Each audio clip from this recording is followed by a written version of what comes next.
Ms. Loretta Boson, a patient advocate, she requested to be here, and we're happy to have you. Please introduce yourself. Hopefully I got your name correct. And, All right, so first, thank you guys so much for allowing me to speak on behalf of the thousands of patients now that I represent. I hope that as you see me sitting here today that you will realize that this isn't just about me or my son, but this is about the issues that are happening across our nation. So last year I was a physician and hospital contractor and also a health insurance agent. Is it Mr. Hickman? So you had mentioned that patients could just select a different plan, something along those lines. I want to make everyone aware what's going on in our nation is that most people do not have the option to just select another plan. That is also the same with our employer-sponsored plans, as we have 3 PBMs that now own about 80% of the market. Most of those are forcing to mail order pharmacy for certain life-saving medications. So today, like I said, I've laid down everything because my son's life was risked due to mail order pharmacy. I'm now an advocate for over 78,000 people who I feel like, unfortunately, across the many state boards across our nation, they're not being represented. So if you remember one thing when you hear the words mail order pharmacy, after hearing me speak, I hope that each time you hear these words that you will recall every time you hear mail order pharmacy, lives are at risk. Also, there was some talk about our elderly and health literacy. I want to make it very clear, health literacy goes beyond just our elderly. There are people as young as my son with chronic conditions, and they also have health literacy issues and ensuring that they have the options to keep their face-to-face relationship with their pharmacist is very crucial. Whenever you trust your pharmacist, you share more information than what you would with someone who's just shown on a television screen or over the phone. Whenever you call, you get a different person every time. When you trust them, you ask the additional questions. You can't do that as well over the phone. So also, before I get started, I want to remind all of you sitting in your seats today that the reason why you are here is supposed to be for the patients. And if you are sitting here for any other reason, it's the wrong reason. Pharmaceutical care goes beyond just placing medications in the hands of a pharmacist. Although I'm going to speak about temperatures, please know that after starting the petition, my supporters have taught me that there are many other issues other than just temperatures. Every day I see needless life-threatening delays. I see conditions that worsen and patients literally suffering due to the delays that are at absolutely no fault of the patient. People are going without eating. People are not getting their insulins on time. People who are even getting their medications with ice packs, their medications are still arriving warm and frozen. And then the medications are not working. Once the physicians replace that medication with one that hasn't been exposed to the extreme temperatures, then the patient recovers. It just shows that there is an issue. So, medications can get lost, stolen, sent to the wrong address, left in unsafe areas where any child can get the medication. Someone recently mentioned error rate. When you see error rate, you may see a number, but when I see error rate, I see human life. And if we were to pack in the number of people that I have received their stories from, and I carry their stories on my back, that's human lives. There'd be so many, we could not fit them all in this room today. So I just believe that no one should be forced to mail order pharmacy, nor should they ever be forced to these vending machines. But unfortunately, that's happening. So if you guys cannot control the PBMs to stop them from giving us choice, then it's important that you protect the patients. So my son's life, he received a transplant at the age of 2 after getting the flu. His liver failed, and a hero, a 3-year-old little girl, saved his life. In 2012, mail order pharmacy wasn't forced, so I decided, I heard about how convenient mail order pharmacy was supposed to be, so I decided I would try it. And not long, 2 weeks after, I received his medications on a 102-degree day without any protection, which now I know. I have CVS several times saying that that's how they ship all children's medications all year round. My son ended up in transplant rejection. I was hearing again that we could lose him. So I had this burden on my heart that said I could never risk that. I felt, there's a very good chance that this wasn't safe, but I couldn't prove it. I didn't know for sure. I just assumed that someone else was making sure that this was safe. The bottle was very warm, and as a mom who at one time trusted the mail order pharmacy and her regulators, I was hesitant, but I told myself that they wouldn't do it if it wasn't safe. I looked at the temperature storage guidelines on the bottle, but nothing made it question it more than whenever we were at the hospital, hearing that his life was on the line. And this year, like millions of other patients, this time we were told by CVS Caremark that we could only use mail order pharmacy to get coverage of his life-savings medications. From the past, I was already terrified. Temperatures were already getting in the 90s, so I begged CVS for an ice pack. I said, please, if you're going to force me to this, will you please just put it on an ice pack? It's extremely hot outside already. It came with nothing. So here I had no option but to trust them, because it was our only option of coverage. And I know that many say, oh, it's not forced. But whenever you don't have any other option of coverage, it's forced, because for most Americans, we cannot afford to pay 100% out of pocket.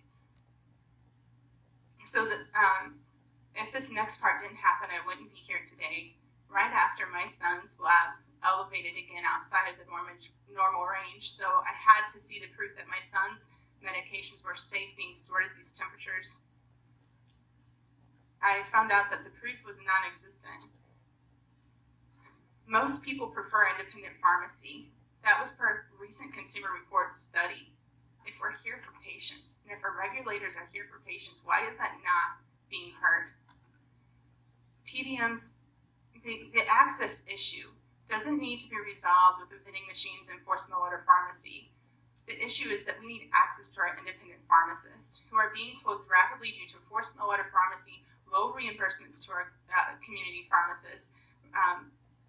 That's the access issue. I'm going to beg you to please stop ignoring us. If PBMs are forcing this, you guys have to protect us. So I fought for my son's life, and now I'm going to fight for not only the life of his life, but for all patients, all mothers, to ensure that no life is ever again unnecessarily risked due to forced or steered mail order pharmacy. I filed a complaint. This is how determined they are to force you.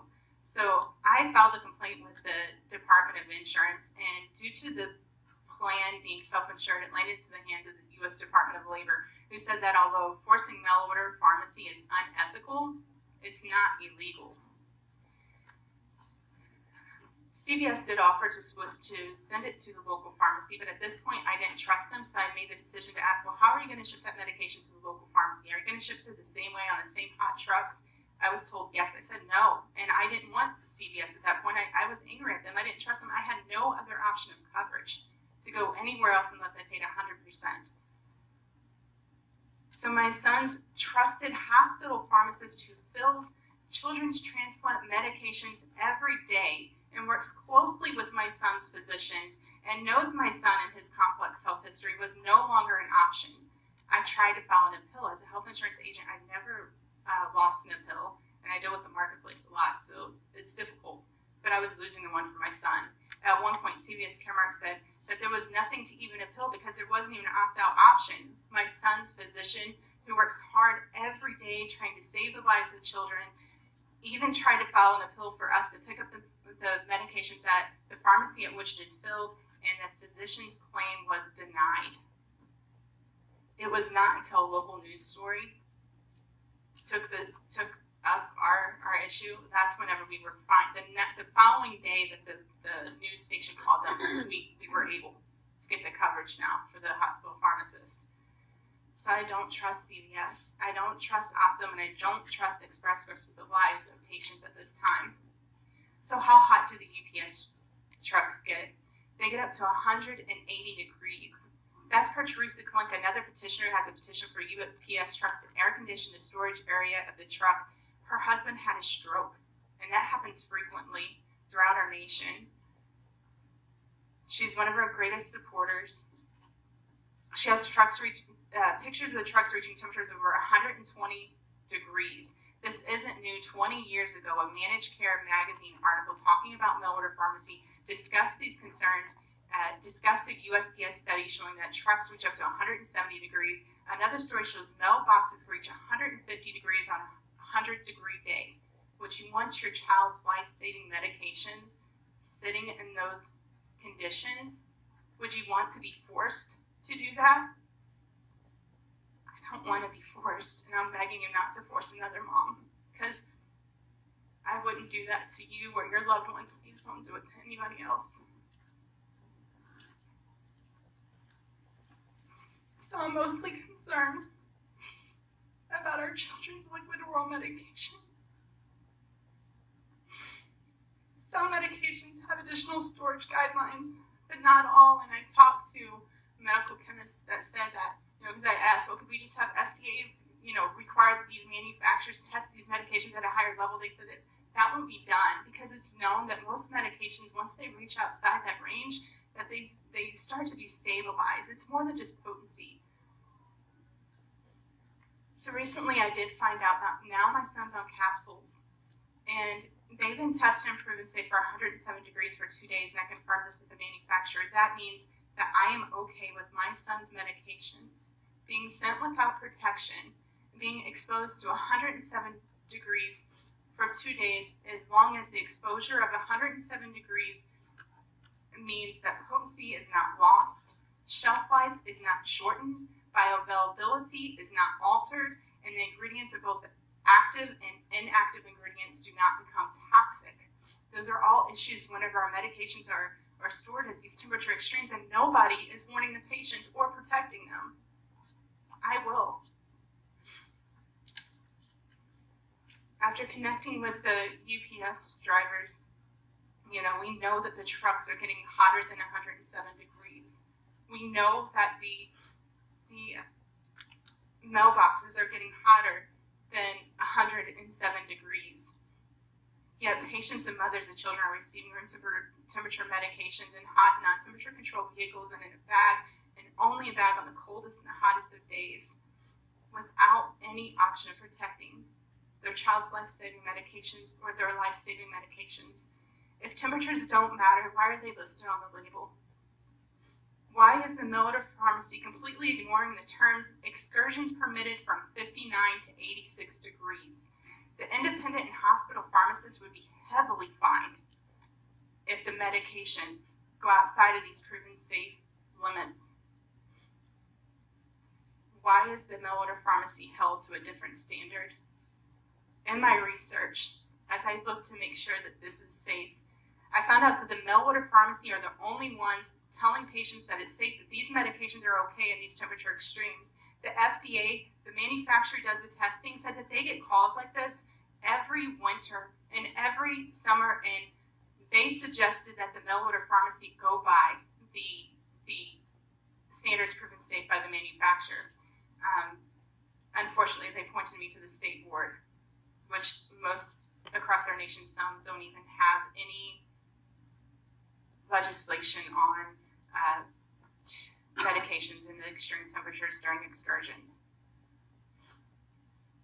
So the manufacturer who does all the testing also said that my medication should be discarded after they were delivered in these extreme temperatures. Yet the mail order pharmacy told me to continue giving my son the medications. This isn't the first time. Recently, Forbes reported this in 2015. Recently here in Florida, there was a breast cancer patient who was made news headlines because her breast cancer medications were shipped in only a bag.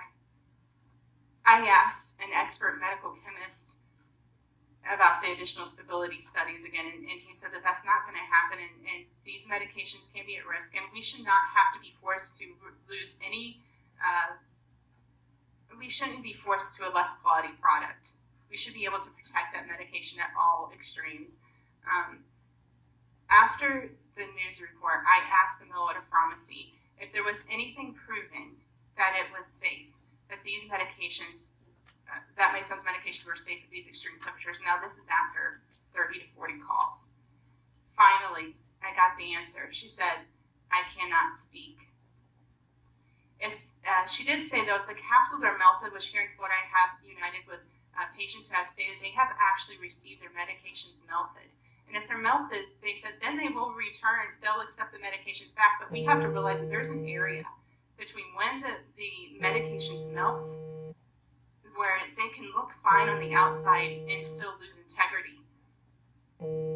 I asked her about the temperatures in the UPS truck. She said, I cannot control UPS. This is all on a YouTube video, by the way. The recording is for everyone to hear. She also said, she alleged that USP has not determined that medications need to be handled differently. That was false. I reached out to USP. I received written communication from USP stating that from Desmond Hunt, who actually writes the storage recommendations about temperatures during excursions. He said he would recommend, or speaking on behalf of USP, would recommend that medications only be stored in the temperature range proven safe by the manufacturer, written on the manufacturer's label of 59 to 86 degrees. I even made sure, am I seeing the same label? Am I seeing the same temperature storage guidelines? He said, yes. 59 to 86 degrees, excursion permitted. That does apply also to shipping. So how do we fix this? To 100% eliminate all of these risks with mail-order pharmacy, patients should have the options to receive the medications the safest way. And the safest way is not forced mail-order pharmacy, and the safest way is not through a vending machine. The safest way is through the hands of our trusted pharmacist. Business should be earned, not forced. Even my son's transplant nurse stated that she cannot keep up with all the issues with mail-order pharmacy, and she is working on transplanting patients, and coordinating the entire transplant procedure. And here she's pulled away. She said it takes her several times to fax the prescription, and then the medication that the doctor used to be able to write the script for, and they could go fill it in 30 minutes. Now they're having to wait 5 to 7 days to get that same medication.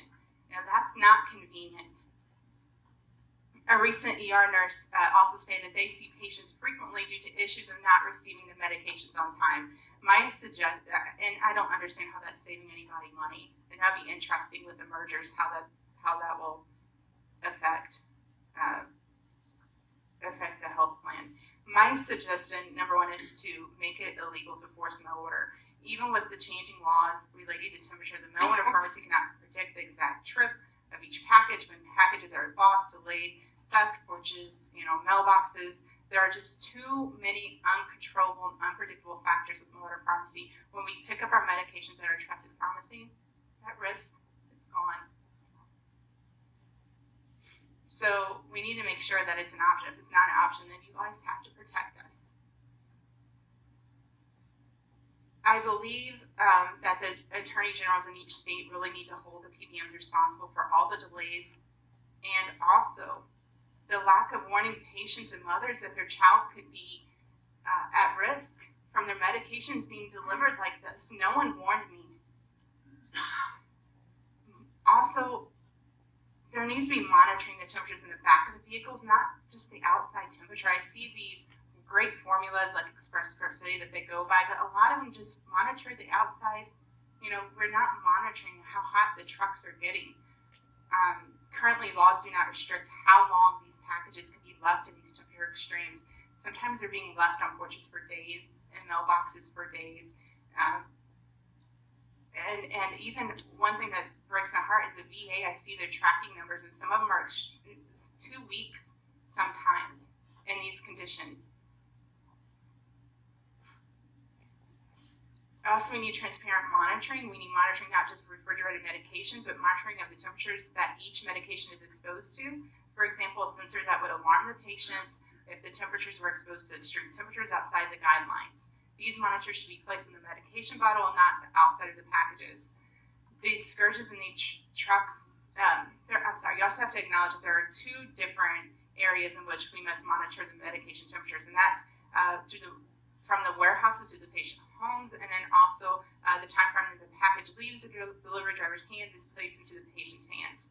Currently, there's no warning to patients that their medications will lose potency. No one's responsible for these issues of not just medications losing potency, but after shipment in these extreme temperatures, there's life-threatening delays. When patients are only offered this as an option of coverage, patients should not have to be the ones responsible for the hospital bills. They shouldn't be the ones responsible for all the additional risks that mail-order pharmacy poses. And mail-order pharmacy should be fined for each life-threatening delay and for not warning patients and their physicians that their medications were properly stored.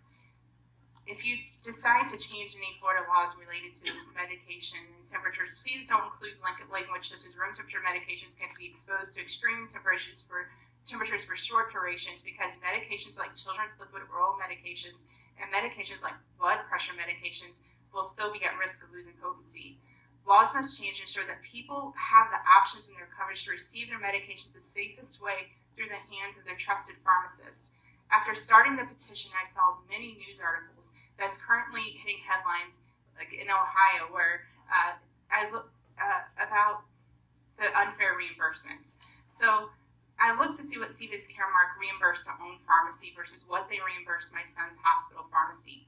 I found out they reimbursed their own pharmacy $180 for the same exact medication, same manufacturer, same dosage that they had reimbursed the hospital pharmacy $20 for.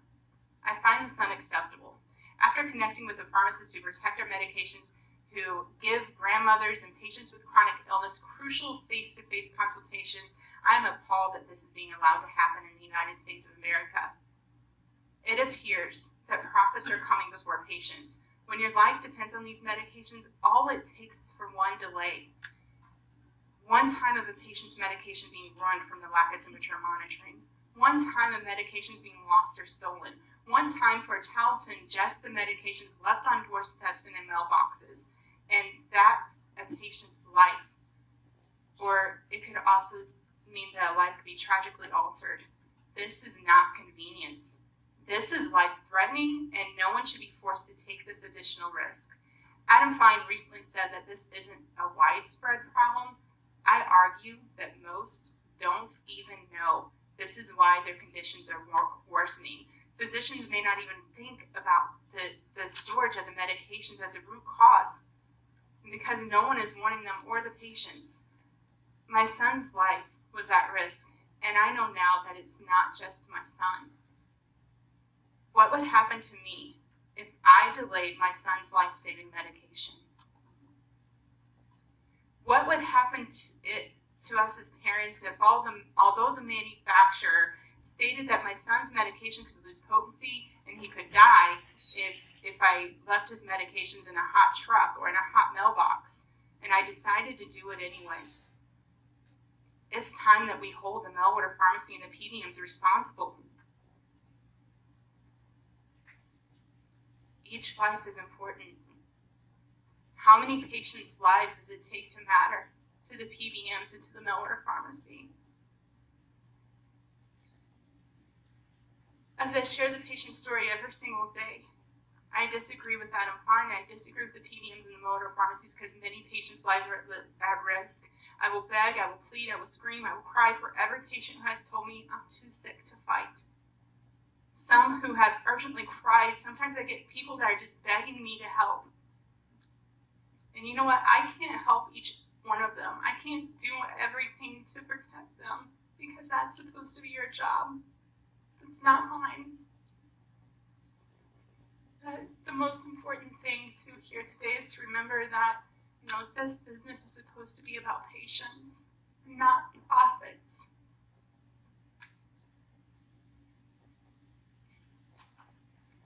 So please just type the patients.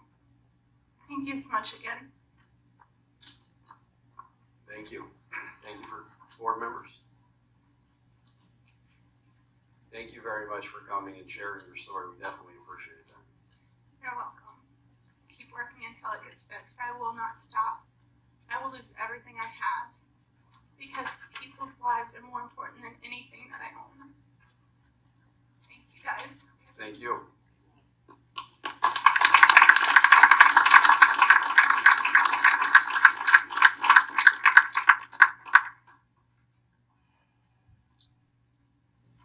Second presentation, Mr. Wright.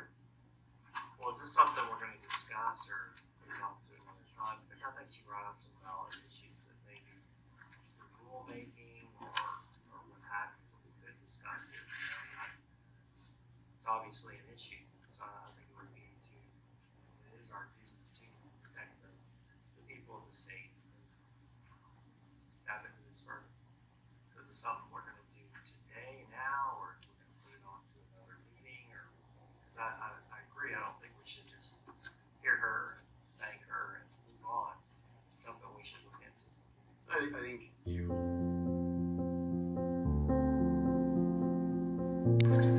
I just want to say thank you so much for your support. We need additional help to get the word out about this issue. It would be great if people would start uniting with 2 to 3 others in their area who have had issues with mail order pharmacy and start contacting your legislators and state boards of pharmacy. I do have an email address if you have your story you would like to tell, your concerns.